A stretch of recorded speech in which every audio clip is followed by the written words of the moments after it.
I don't need a loser husband anymore. My father built an empire while you've been stuck in the same position for years. Now it's all mine, and you're just extra baggage. $28 million, Leon. Do you know what that means? It means I can finally stop pretending you're enough. Audrey tossed my clothes into a suitcase with precise, deliberate movements. Her hands, adorned with the diamond anniversary ring I'd saved for 3 years to buy, now worked methodically to remove every trace of my existence from our home. 12 years of marriage dismantled in minutes. But we always said money wouldn't change us, I managed, my voice barely audible over the sound of dresser drawers being yanked open. That's what poor people tell themselves to feel better, she replied, not bothering to look at me. My father's death was tragic, but at least something good came from it. Clarity. I watched her, this stranger wearing my wife's face, as she moved around our bedroom. The morning light caught her chestnut hair, illuminating the woman I'd woken up beside for over a decade. The woman I'd held through her mother's funeral, through 2 miscarriages, through countless storms. Now she was the storm. "What happened to you?" I asked. She finally paused, turning to me with an expression I'd never seen before, pity mixed with disgust. "Nothing happened to me, Leon. I simply woke up. Do you think I enjoyed watching my college friends buy vacation homes while we debated whether to repair our roof? Do you think I enjoyed introducing my middle management husband to my father's business associates? $28 million doesn't just buy freedom. It buys truth." She zipped the suitcase closed with a finality that echoed through the room. "You have until tomorrow to get the rest of your things. I've already called a locksmith." As she brushed past me, the scent of her perfume, the one I'd given her last Christmas, lingered in the air.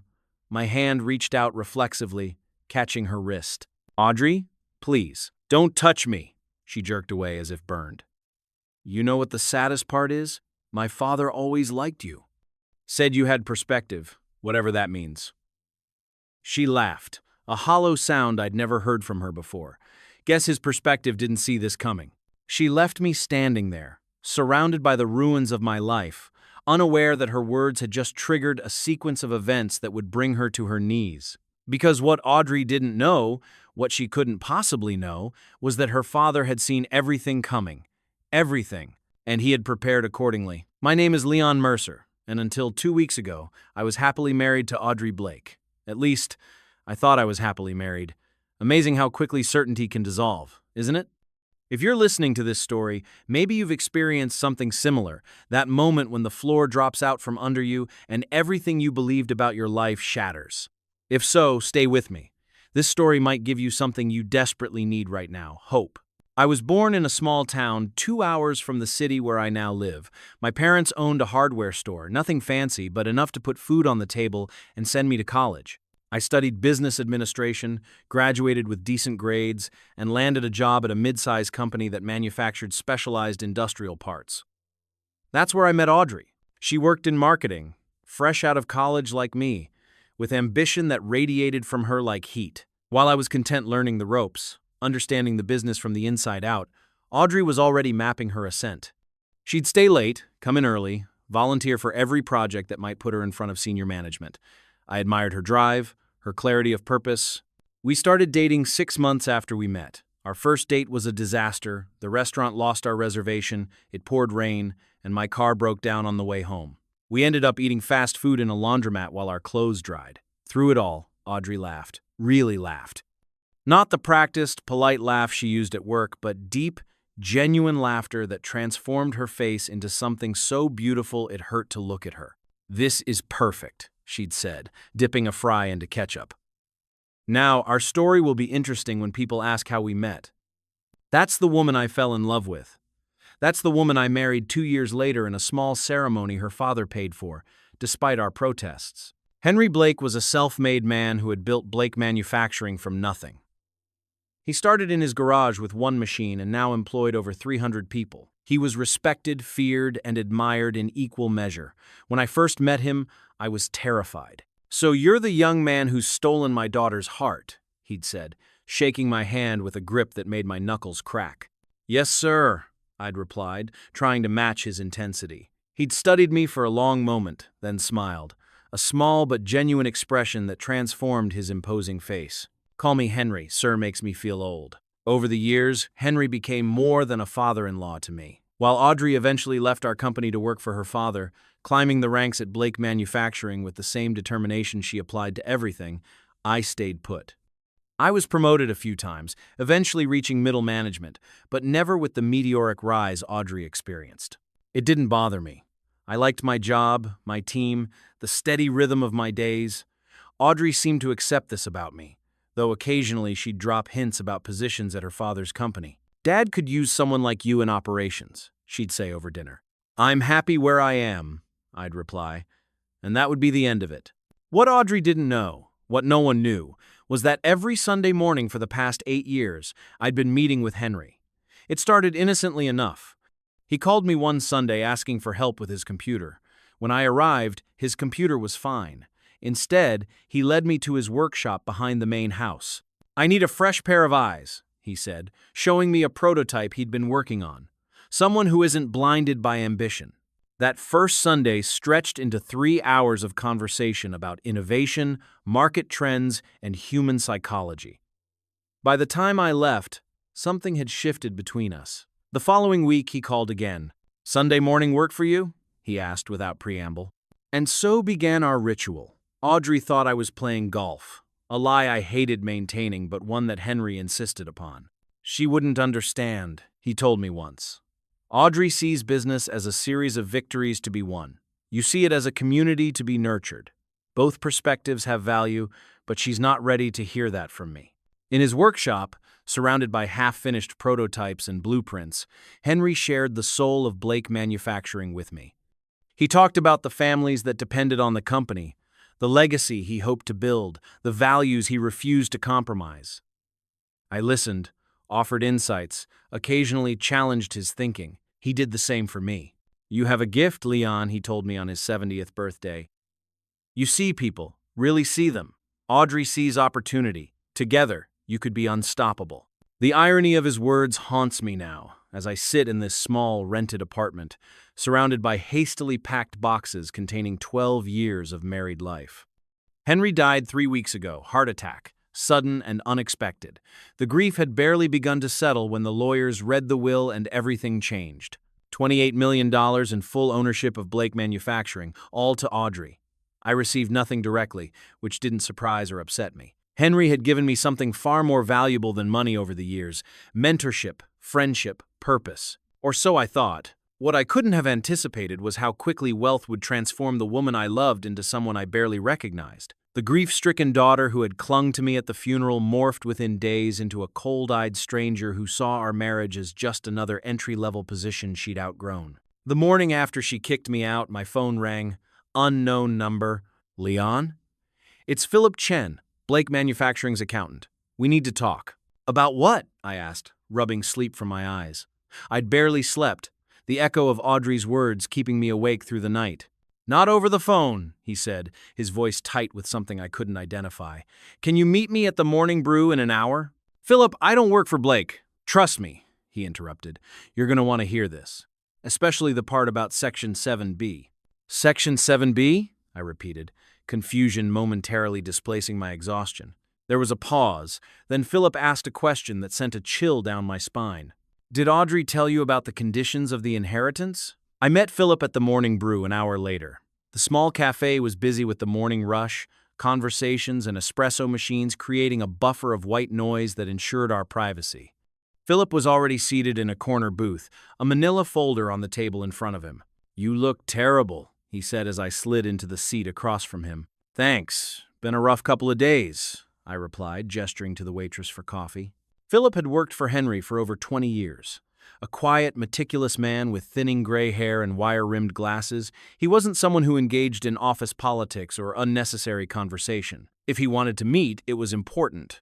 "Audrey's been making some interesting moves since the funeral," he said, tapping the folder with his index finger. "Yesterday, she attempted to transfer $12 million to a new personal account and informed the board she's replacing 3 senior managers with her own people." I shrugged. "It's her company now." Philip's mouth twitched. "That's what she thinks too." He slid the folder across the table. "Henry amended his will 8 months ago. Most people only read the headline, 'Audrey inherits everything.' But the details? Those are something else entirely. I opened the folder as the waitress set down my coffee. Inside was a copy of Henry's will, with several sections highlighted in yellow. I skimmed the legal jargon until I reached Section 7B. "This can't be right," I murmured, reading it again. "Oh, it's right," Philip said, a hint of satisfaction in his voice. Henry was many things, but careless wasn't one of them. According to the document in my hands, while Audrey had indeed inherited Blake Manufacturing and the $28 million, there were significant conditions attached. Half the money was placed in a trust that required dual approval for any withdrawals over $50,000. The second signature required mine. More shocking still, the company's management structure included a failsafe. Any major decisions, defined as those affecting more than 15% of the workforce or involving transactions over $1 million, required approval from a secondary executor. Again, me. "Does she know?" I asked, my mouth suddenly dry. "Not yet."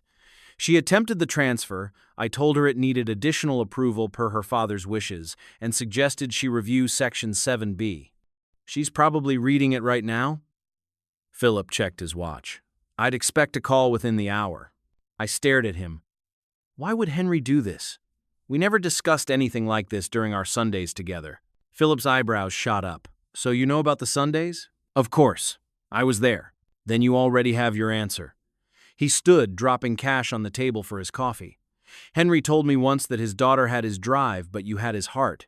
Looks like he decided the company needed both." He left me sitting there, staring at the document that had just transformed my reality for the second time in 48 hours. My phone rang 20 minutes later. Audrey's name flashed on the screen. "We need to talk," she said, her voice tight with barely controlled fury. Now. She was waiting for me when I arrived at her house. Standing in the kitchen where we'd shared thousands of meals, she looked both familiar and foreign. Her hair was pulled back in a severe ponytail, her face pale except for 2 spots of color high on her cheekbones. "Explain this," she demanded, slapping a document identical to the one Philip had shown me onto the counter. "I can't," I said honestly. "I'm as surprised as you are." "Liar." The word exploded from her. "You must have manipulated him, taken advantage of him when he was vulnerable. There's no other explanation." Audrey, do you have any idea what you've done?" she continued, pacing now. "I've already announced changes to the board. I've made promises to investors. I've started the process of modernizing the company the way Dad was always too afraid to do." "And what does that mean?" "Modernizing?" I asked, a knot forming in my stomach. "Streamlining operations, moving production overseas for the standard components, focusing on high-margin specialty items rather than the full catalog." She waved her hand dismissively. "Basic business strategy that Dad refused to consider because he was too sentimental about the workers who've been with him since the beginning." I stared at her, truly seeing her for the first time. This wasn't grief or sudden wealth transforming her. This was who she'd become, gradually, over years. I just hadn't been paying attention. "Those workers are people with families, mortgages, lives built around the stability Henry provided," I said quietly. "They'll get severance packages," she snapped, "but that's not even the point right now. The point is that my father put you, of all people, in charge of approving my decisions. You, who has never risen above middle management in 12 years. You, who was content to stay exactly where you were while I fought for every promotion." Her words stung, but I recognized the tactic. Audrey always attacked when she felt cornered. "He didn't put me in charge," I corrected her. "He made us partners. He wanted us to balance each other." She laughed, a brittle sound. "Partners? Is that what you think this is?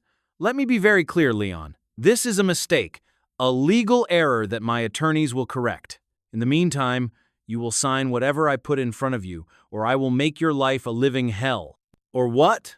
I asked, surprising myself with the steadiness in my voice. She blinked, momentarily thrown by my resistance. Then her eyes narrowed.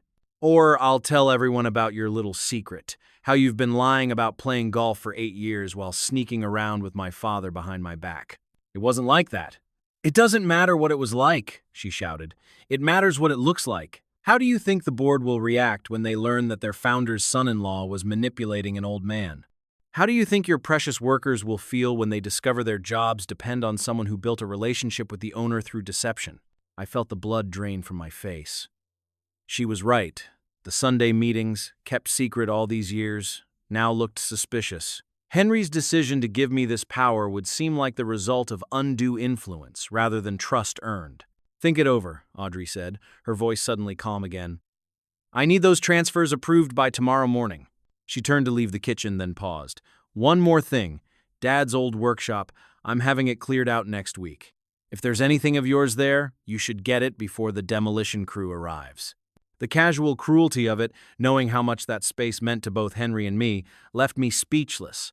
As she walked away, I realized the woman I'd married was truly gone. Or perhaps she'd never existed at all. The workshop behind Henry's house had been his sanctuary. A converted carriage house with high ceilings and windows that flooded the space with natural light, it contained not just tools and half-finished projects, but the essence of the man himself. I used my key to enter. Audrey apparently hadn't thought to change these locks yet, and stood in the center of the room.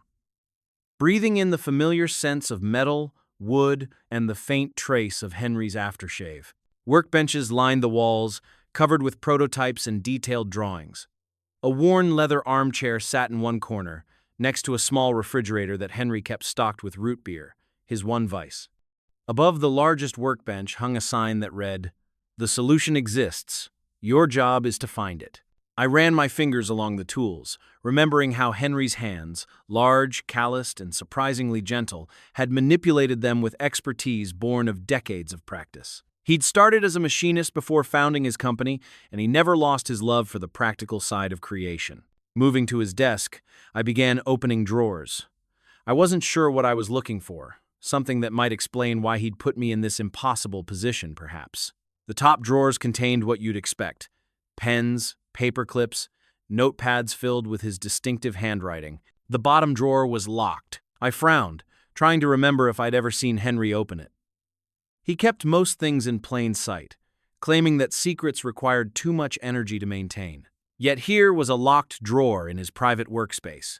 Looking around, I spotted a small key hanging on a hook behind the desk, partially hidden by a calendar.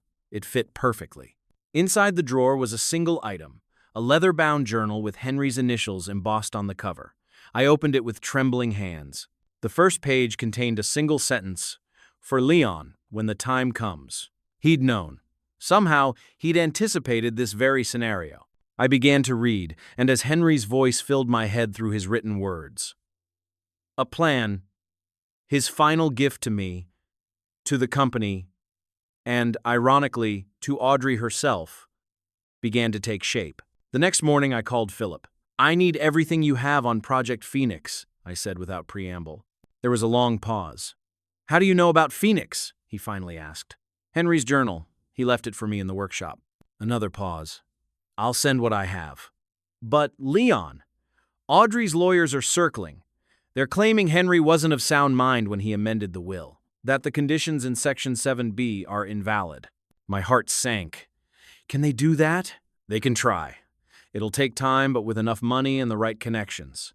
He left the implication hanging. "How long do I have?" "A month. Maybe less."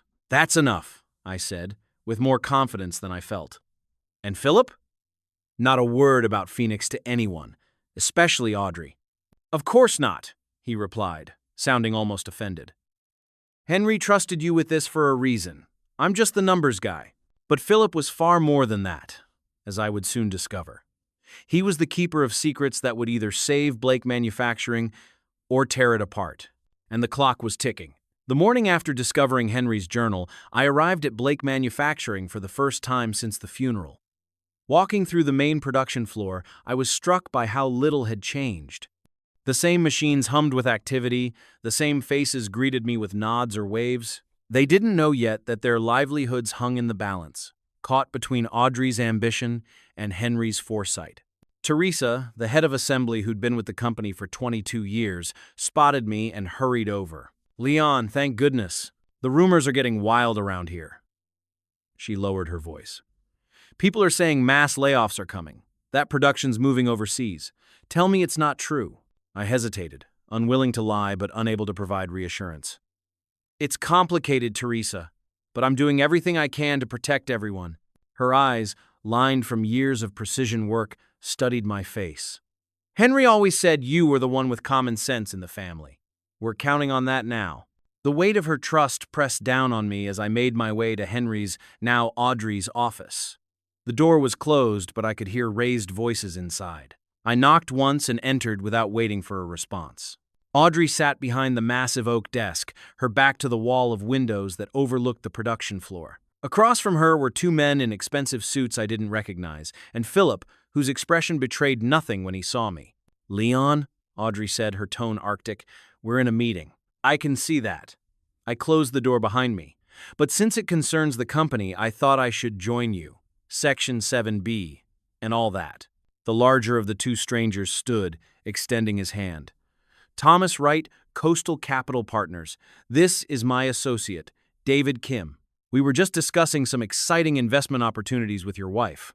I shook his hand but addressed Audrey. "Investment opportunities or acquisition talks?" Her eyes flashed. "That's none of your concern." "Actually, it is. Any transaction over $1 million requires my approval. I assume you're discussing figures well above that threshold?" Wright glanced between us, his practiced smile faltering.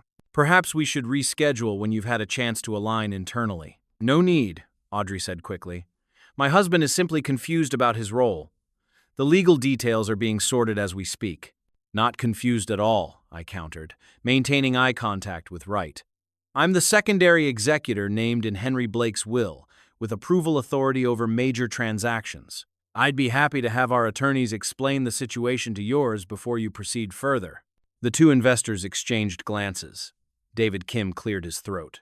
"We'll give you some time to resolve these governance issues.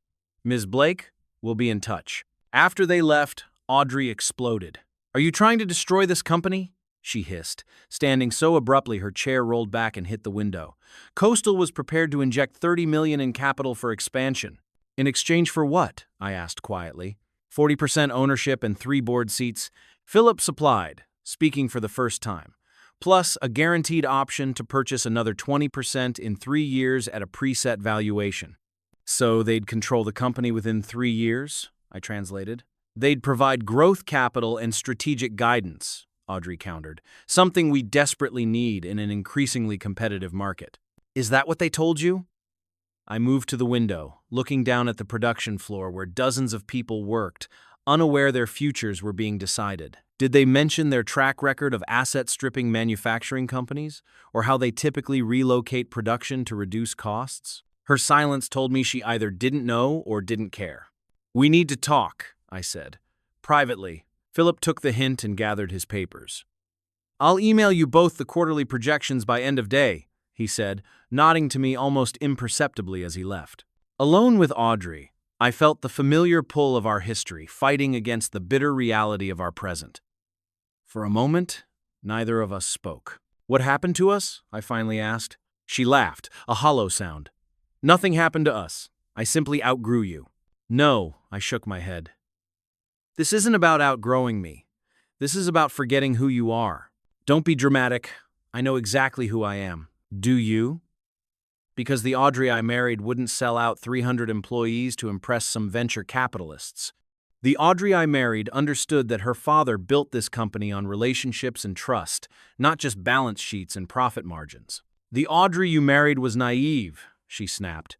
"Business isn't about feelings. It's about survival and growth." Henry didn't see it that way. And look where that got him. A heart attack at 71 because he refused to modernize, refused to delegate, refused to see that his outdated methods were killing this company. Her words hung in the air between us, revealing more than she'd intended. This wasn't just about the money or the power. This was about proving her father wrong. "Is that what you think?" I asked softly.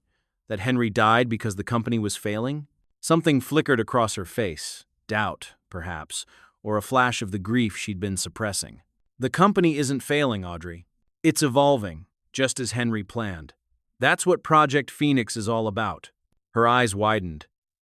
"Project Phoenix? What are you talking about?" I reached into my bag and pulled out Henry's journal, but kept it closed. "Your father spent the last year of his life developing a complete transformation strategy for Blake Manufacturing. Not cost-cutting or outsourcing, but true innovation. He called it Project Phoenix. That's impossible, he would have told me. Would he, when you've made it clear you think his methods were killing the company? She reached for the journal, but I held it back. This isn't just about new products or markets, Audrey. It's about ownership structure, profit sharing, sustainability initiatives, a complete reimagining of what Blake Manufacturing could be. And guess what? It's already halfway implemented. You're lying, she said, but uncertainty had crept into her voice. The prototype division in the West Wing that you've never visited? Phoenix. The new supplier relationships Philip's been cultivating? Phoenix. The training program Teresa launched last quarter? All part of Phoenix. Audrey sank back into her chair, her composure cracking for the first time since Henry died. Why wouldn't he tell me? The question contained genuine pain, and despite everything, I felt a stab of sympathy. Because you stopped listening, I said gently. You were so busy proving yourself that you couldn't see he was trying to build something that would outlast him, outlast all of us. And he told you everything, she said bitterly. Not everything, but enough to understand what he valued most. I placed the journal on the desk between us.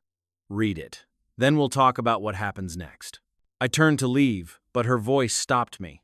The lawyers say I can have Section 7B invalidated within a month, that I don't need your approval for anything.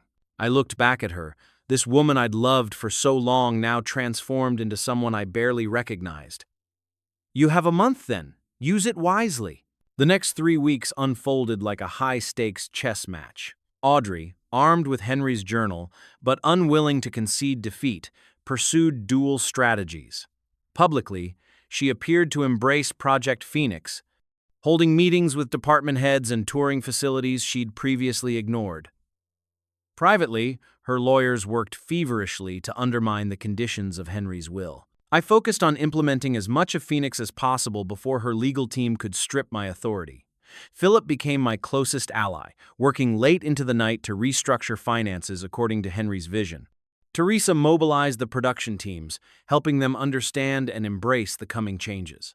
What none of them knew, what I myself had only discovered in the final pages of Henry's journal, was that Phoenix contained a failsafe that even Audrey's expensive lawyers couldn't override. A protection mechanism so elegant in its simplicity that it nearly took my breath away when I understood it.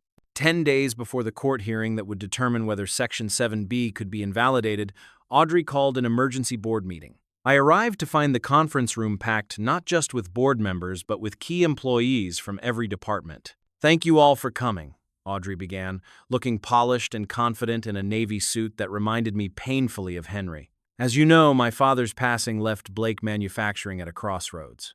After careful consideration of all options, including the Project Phoenix initiatives that Leon has championed, I've made a decision about our path forward. She nodded to an assistant, who distributed folders to everyone present.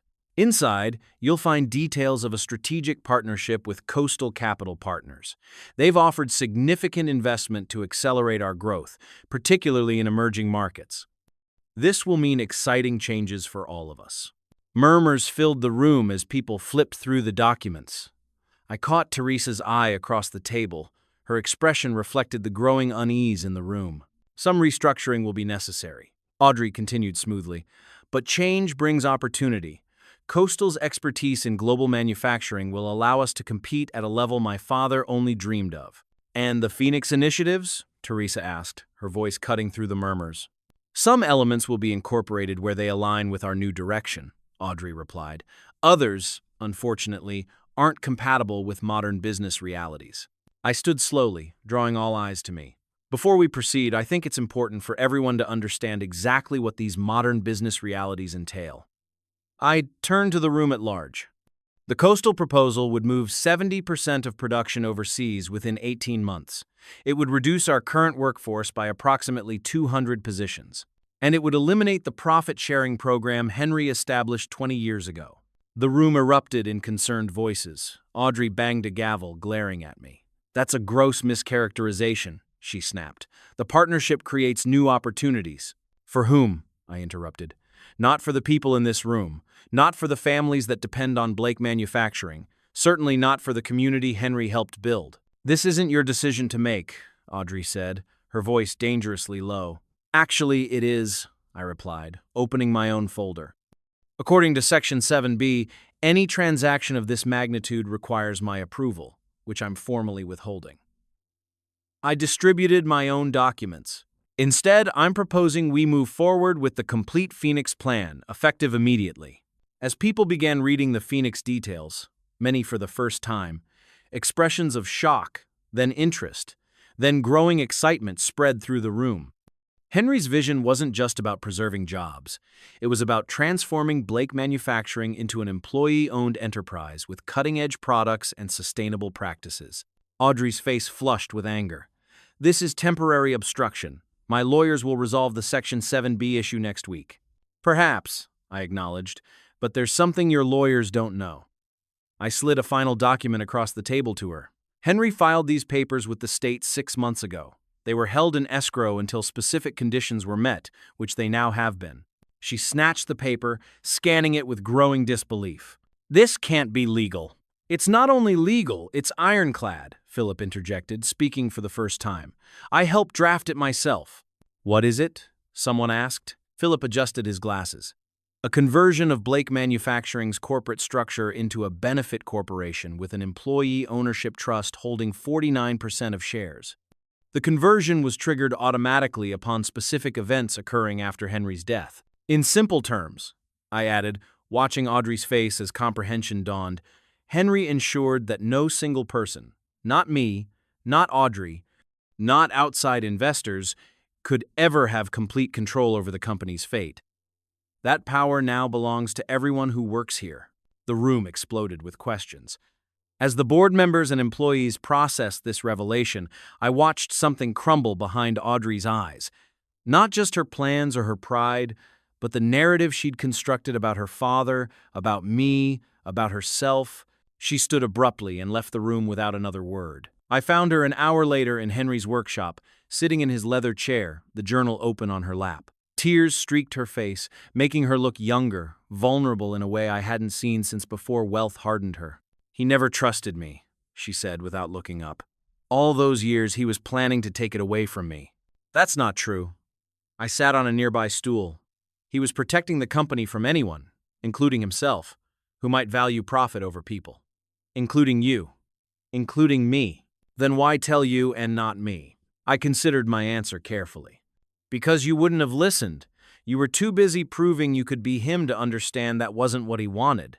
She closed the journal, running her fingers over the embossed initials. "I was so angry at him for dying, for leaving me to fix what I thought was broken." Her voice cracked. "But it was never broken, was it? I just couldn't see what he was building." "None of us could see the whole picture," I admitted. "That was his gift, seeing how all the pieces fit together. People, processes, products." We sat in silence for a long moment, surrounded by the tangible remnants of Henry's creativity and vision. "What happens now?" she finally asked. "That depends on you," I said. "Phoenix needs both of us. Your drive, my perspective, just like Henry always said." "After everything I said to you? Everything I did?" She looked up, her eyes red-rimmed but clear. "Why would you still want to work with me?" "Because despite everything, I still believe in the woman I married. The one who laughed in a laundromat when everything went wrong. She's still in there somewhere." Audrey's phone chimed with an incoming message. She glanced at it, then back at me with an expression I couldn't read. "It's the lawyers. The hearing to invalidate Section 7B has been canceled." She took a deep breath. I canceled it. "Why?" "Because Henry was right. About everything." She stood, squaring her shoulders in a gesture so reminiscent of her father that it made my heart ache. "I don't need a loser husband anymore, Leon." The words hit me like a physical blow. "I need a partner," she continued. "If you're still willing." It wasn't an apology, not yet. But it was a beginning. The greatest revenge wasn't taking the company from Audrey or humiliating her publicly. It wasn't even proving Henry had trusted me more. The true revenge was forcing her to confront the hollow person she'd become and giving her the chance to remember who she really was. As we walked out of the workshop together toward an uncertain future, I realized Henry had given us both his most valuable asset. Not his money, not his company, but the opportunity to build something lasting together. And that was worth far more than $28 million. If this story resonated with you, Remember that sometimes the most powerful response to betrayal isn't striking back. It's standing firm in your values and giving the person who hurt you the chance to find their way back to themselves. The road to forgiveness is never easy, but it can lead to places more beautiful than vengeance ever could. Leave a comment sharing what you would have done in Leon's position. Would you have fought for the company and the relationship or walked away? Subscribe for more stories about redemption, transformation, and the complex journey of finding our way back to what matters most.